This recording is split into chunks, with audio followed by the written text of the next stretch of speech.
And back in the book segment tonight, did you see that? We begin with a March 17th episode of The Family Guy. I'm Bob Costas, here with Boston Marathon winner Peter Griffin. Peter, how did you do it? Damn phone's busted. Maybe I dialed wrong.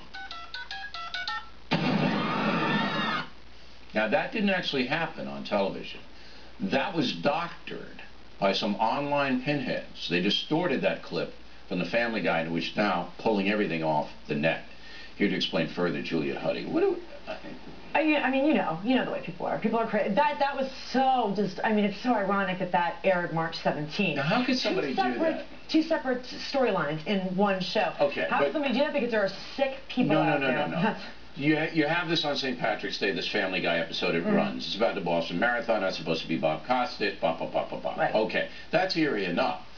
But then they go in, these internet geeks, and they twisted it around. That's not what people saw on TV. No. They took two separate storylines in the same show. They spliced it together. They spliced it together. And yeah, and it does look very convincing. Now he is wearing, you can see there. But how do you do that? How can you do that?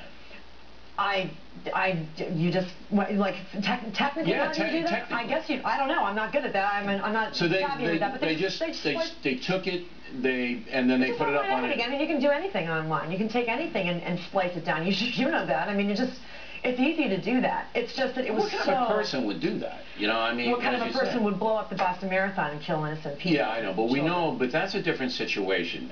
Trying to, capitalize in this way, it just, all right. I think we live in a very disturbing easy world. Of an opportunity for some sickos out there to take. Now you think that's disturbing? Look at this. Governor Deval Patrick, Commonwealth of Massachusetts, having a press conference. Roll tape. Is this another false flag stage attack to take our civil liberties and promote homeland security by sticking their hands on the streets? No.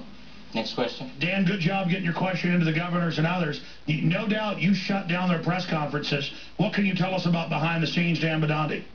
As soon as I asked the question, I asked it again, and they wouldn't answer the question. And I got the look of death from every federal agency that was there, the government officials, everything. And I knew right away I had to grab my camera quick, as soon as the press conference is over, because the woman gets right on the stage. This is the end of the press conference, and everybody's, gives me the look of death, so I grab my equipment and I jet it right out of there. Now, that's not a joke. No. That's a real talk show host and this idiot in a car, and that they're saying is it's an inside job. The U.S. government bombed the people in Boston. Right? The talk show host is Alex Jones. He's a conspiracy theorist. He's kind of like the guru, the king of the conspiracy theorists. And he's been on the air since day one saying that this is a job by the FBI. It's a false flag job. You heard the reporter question as to whether it was false flag job, meaning, is this just, they're twisting it around to make it look like it's something else, another entity, but it really is the government. It's so sick, and this guy's an idiot, and, the people at the press conference totally ignored him. I think that they didn't throw him out. I think that this internet stuff with this access now that people have has made more crazy people, because people who are borderline crazy now go in there and become crazy. You can get your crazy opinion heard, and this guy's on 60 stations, AM, FM. He's on the internet, and he's got a lot of followers. He's got a big website. Yeah. He's considered legit among the crazies. There you go. Juliet Huddy, everybody. Thank you. You're welcome. Factor tip of the day: what Americans watched on television immediately after